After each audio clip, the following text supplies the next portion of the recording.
যদি সামসামির বিশ্ব চ্যাম্পিয়ন থাকতো, সামসামি কি এবং কত প্রকার বিভিন্ন রাজাকো সামসামি, পশ্চিমা রাজাকো সামসামি, উনি হলো ওয়ার্ল্ডের নাম্বার 1। ডক্টর ইউনূস এক কাম করেন তো কাকু, আপনি রিজাইন করেন, সরেন, ক্ষমতা ছাড়েন। ডক্টর মোহাম্মদ ইউনূস রে আর মায়া দেয়া লাভ নেই, এবারে গেলেই বেঁচে যাই। স্বাধীনতার পরে এখন পর্যন্ত এরম অরাজকতা ভাই দেখিনি। শেখ মুজিবুর রহমান যখন ক্ষমতা নিছিল, বাকশাল কায়েম করছিল, দেশে খুনাখুনি হয়েছিল, রাজাকার বাহিনী গঠন করছিল, কিন্তু এরপরও জানতাম যে দেশ চালাইতেছে শেখ মুজিবুর রহমান। এখন দেশ চালাই কেনা ওয়াকার নাম মনে তো মনে বিদেশি মিস্টার ওয়াকার, মিস্টার বেকার, এরম মনে হয় হে দেশ চালায়। হে তো 18 মাস পর্যন্ত সাপোর্ট দিব গেছে, এরপর সাপোর্ট না দিলে কি হবো? মানে আসল ক্ষমতাটা তো এর হাতে, নাকি দেশ চালায় ডক্টর ইউনূস? যে গণহত্যা কন্টিনিউইং, এখনো যে চলমান আছে গণহত্যা, এর জবাবটা কে দিব? আওয়ামী লীগের বাদ দিয়ে ইলেকশন করবে। আর আওয়ামী লীগের নেতারা আকাম কুকাম করছে, জামাতের নেতারা কি তার চেয়ে কম আকাম কুকাম করছিল রে 1971 সালে? জামাত রাজনীতি করতে পারে, আওয়ামী লীগ করতে পারবো না? আওয়ামী লীগের বদলাই দিব, জামাত নাম বদলাইছিল রে। হারাম খোরের দল। আওয়ামী লীগ বন্ধ করে দিবি। আওয়ামী লীগ বন্ধ করে দিলে দেশের 30 থেকে 40% মানুষ কি বইয়ে আঙ্গুল চুষবো? আন্ডারগ্রাউন্ডে গেলে আওয়ামী লীগ ভালো হইব?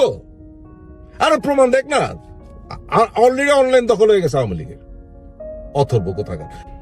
হ্যাঁ, নাকি দেশটা চালায় ওই সমন্বয়কারীরা একজন আরেকজন আবার গাইলান শুরু করে দিছে। হে মাস্টার মাইন্ড, নামি মাস্টার মাইন্ড, সব মাস্টার মাইন্ড। কে যে মাস্টার মাইন্ড? হেরা মাস্টার মাইন্ড। তাহলে তখন এই কোটা আন্দোলন তাহলে অনৈতিক ছিল? তোরা সরকার ফালাইতে চেয়েছিলি, সরকার ফালাইতে গিয়া তোরা কি প্ল্যান করছিলি? মানুষ মরবো, সরবো, মানুষ কিমা বানাবি, মানুষে অরাজকতা হইব, হ্যাঁ, সংখ্যালঘু পিটাবি, তারপরে যারা মাজার করবো হেগরে পিটাবি, ভাঙবি, এগুলো মাস্টার মাইন্ড। তারপরে মাস্টার মাইন্ড অরাজকতা চলন যাব, পরে মানুষ কইব যে কাম নাই, আর্মি লয় ক্ষমতায়, মিস্টার ওয়াকার ক্ষমতায় নিয়ে এসো।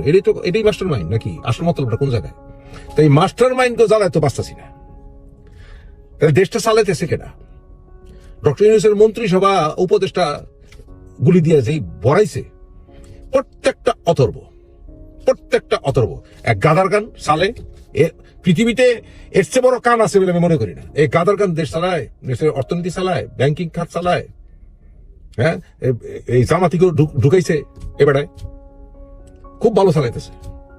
নাকি আসিফ নজরুল, এর নাম তো মোহাম্মদ নজরুল ইসলাম, হেন একটা ফেক, এ চালায় দেশ। মানে ডক্টর ইউনূস কোন দিন ডাইনা মাটি বামা মাটি নিচে মাটির বিছানা হয়ে যাবো আল্লাহর কাছে, পরে ফালাত হয়ে যাবো মিস্টার ওয়াকার না মিস্টার আসিফ, কে জানে কারোর ফালাত হয়ে যাবো। তারপরে কড়া আছে, মানে কাশি দিলে প্রতিদিন পেশাব করে প্যান্টে, এত বুইরা। ওই যে হাসান আরিফ একটা, হ্যাঁ, আরো কয়েকটা আছে, এগুলি এমন বুইরা আছে কাশি দিলে প্রত্যেকবার পেশাব হয়। এগুলো বয়েছে ক্ষমতায়। হ্যাঁ, এরা নিজেরা অবাক হয়ে গেছে। এর আগেও ছিলাম অ্যাডভাইজার, এখনো আবার অ্যাডভাইজার হয়ে গেলাম। এগুলো ক্ষমতা বসাইছে। তারপরে আনছে জঙ্কারি রেজওয়ানা, হে পরিবেশ উপদেষ্টা, হে কথা কয় বাংলাদেশ কোন সাফ গেমে কি জিততাইছে। নাহিদ তথ্য বাবা, এই তথ্য বাবা যে কোনো জায়গায় উপস্থিত হয়েছে, এখন ঘরের তে বেড়ে না। এগুলো দিয়ে ভৈরা বলে, চ্যাংরা ম্যাংরা দিয়ে ভৈরা বলেছে অথর্ব সরকার। এগুলো সব লাত্তি দিয়ে বের করে ওই বিএনপি কইছিল না, একটা গঠন করছে না যে আপনার এই ন্যাশনাল গভর্নমেন্ট, এর একটা ন্যাশনাল গভর্নমেন্ট আসা দরকার, জাতীয় সরকার, বিভিন্ন দল থেকে লয়া, হ্যাঁ, গুড়া দল আর বড় দল এগুলো লয়া একটা ন্যাশনাল গভর্নমেন্ট করলে দেশটারে ঠান্ডা রাখা যাবে। কারণ সমস্ত দল তারা কোঅপারেট করবো। পুলিশগুলি পলাই গেছে, পুলিশ আনতে পারতেছে না, আর্মিরে বানাইছে ঠোলা। কি পাকিস্তান থেকে একটা জাল না ফালাইছে, প্রথম মনে করছিলাম জাল, এটা কি ভাতের জাল না মারির জাল না কি জাল নাকি মাছের জাল, ইলিশ মাছের জাল। পরে শুনলাম যে এটা একটা পাকিস্তানের শিল্প গোষ্ঠী। এইখানে মারামারি থামাইতে গিয়ে আর্মি লইছে। আর্মি এখন একটা ঠোলায় পরিণত হচ্ছে। এই আর্মি আবার কাম করে না, জায়গায় জায়গায় খুন খারাপ হইতেছে। আসলে আজকে আর্মি গুলি করে মেরে ফেলেছে। আবার আর্মি ট্রাক আটকাইছে চিরাগাঙে, আর্মিরে ঠোলা বানায় ফেলাইছে। মতলবটা কি?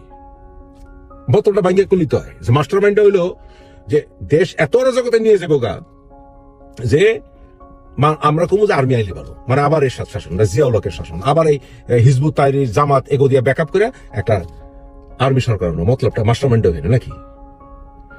দেশের চরম অরাজকতা নিয়ে গেছে। এই যে অথর্ব কতগুলি ব্যানার বহায় রাখছে, শাখাওয়াত্রে বসাইছে পাট। আরে বেটা পাটের আছে কি? পাট মন্ত্রণালয়, পাটের কি রে? পাটের কি আছে রে? ওই পাটের বুঝে কি? পাটের বুঝেটা কি? ওই পাট কিনে দেবো ছোট কালে মাইর খেয়েছে আর বুঝ পাট বুঝি কি এরা দিছে পাটের দায়িত্ব জুট। বাংলাদেশে বর্তমানে এই ডক্টর ইউনূস বিদেশি গিয়েও মিছা কথা কয়। বাংলাদেশে স্ট্রিট জাস্টিস হইতেছে না, জায়গায় জায়গায় মানুষ মরতেছে। ঢাকা ইউনিভার্সিটির পেটের ভিতরে ফজলু কালে তোমার জন্য মেরে আলেলো, জাহাঙ্গীরনগর বিশ্ববিদ্যালয়ে মারলো, রাজশাহী বিশ্ববিদ্যালয়ে মারলো, এগুলো চোখে দেখেন উনি। তারপরে এই জেনোসাইডের মামলা করার নামে সবাই খুনের মামলা দিতেছে। ফাইজলিমি, খুনের মামলা কে এত সোজা? ফাইজলিমি অগ পলিটিক্যালি মোটিভেটেড, মানে ভবিষ্যতে আওয়ামী লীগ কইতে পারে বা যে কেউ কইতে পারে যে বা এই বিচার মানি না, কারণ পলিটিক্যালি মোটিভেটেড বিচার। পলিটিক্যাল মোটিভেটেড বিচার দুনিয়ার খুবই না নেব। তাজুল কি জামাত ও কেমনে বুঝাই পারে? আমি জামাতের নেতাকে ডিফেন্ড করতেছে, স্বাধীনতা শত্রুকে ডিফেন্ড করতেছে, হেরে বানাইছে চিফ প্রসিকিউটর। ওর কি দেখ কি হোগার মধ্যে সিল মেরে কই দিব যে দেখো আমার হোগা, দেখো আমি জামাত। এই জামাতের প্রধানরে বানাইছে চিফ প্রসিকিউটর। চরম অথর্ব সরকার এই ডক্টর মোহাম্মদ ইউনূসের সরকার। তাড়াতাড়ি রিজাইন করে উচিত সিম্পলি একটা ন্যাশনাল গভর্নমেন্ট তৈরি করা। এটা বিপ্লবী সরকারও না, আমি যাহা বলিব সত্য বলিব, আমি সংবিধান অনুসারে দেশ চালাইব, এটা কয়া সংবিধান বিরোধী অ্যাপয়েন্টমেন্ট গুলি দিতেছে। সংবিধান মান, সংবিধান মানে সংবিধান মান। সংবিধান তো এই সরকার না, বিপ্লবী সরকার না, সংবিধান সাসপেন্ড করস নাই। বিদেশে গিয়া জাতিসংঘে অবৈধভাবে ভাষণ দেয়নি, অবৈধ ভাষণ। ডক্টর ইউনূস ভাষণ দিচ্ছে অবৈধ ভাষণ। আমি তো ইমেল করছি জাতিসংঘের কাছে, আমি কিন্তু করছি, আমার কাছে প্রমাণ আছে যে তোমরা অন রেকর্ড রাখো, কোন অ্যাকশন নাও বানানো অন রেকর্ড, যে বাংলাদেশি হিসেবে আমি অবজেকশন দিচ্ছি ডক্টর ইউনূসের জাতিসংঘে ভাষণ দেওয়ার কোনো অধিকার নাই যদি সংবিধান সাসপেন্ড না করে। সংবিধান সাসপেন্ড করছে, এটাকে প্রজেক্ট প্রোফাইল করে বিজনেসম্যানের মতো। উনি গ্রামীণ পাইছে, এটা গ্রামীণ ব্যাংক পাইছে যে প্রজেক্ট প্রোফাইল, আপনি লোন নেবেন প্রজেক্ট প্রোফাইল করেন। কি সব কমিশনার দিয়ে ভরে ফেলাইছে। আলী রেজা একটা প্রফেসরের লইছে আমেরিকাতে, দুই রাজ্যে বাংলাদেশও থাকে না, আমেরিকা থাকে। এই বেড়ায় সংবিধান তৈরি করবে, বেড়া কি সংবিধান আইনের লোক? এ তো রাজনীতি পড়ায়। হে কি বুঝে সংবিধানের? যতটুকু বুঝে কাইঙ্গুল। ডেন্টিস্টরা যখন ডাক্তারি যদি করতে যায় এত দূর জানবো, দাঁত ছাড়া বাইরে খুব একটা বুঝে না। হেটা হইলো এই আলী রেজ হইলো প্রফেসর আলী রেজ, হেটা হইলো পলিটিক্সের, হে পড়ায়, হে আমার সংবিধান বুঝে। তাও 3 মাস টাইম, এটা কি 3 মাস কি করবো? এত সময় লাগবো কেন?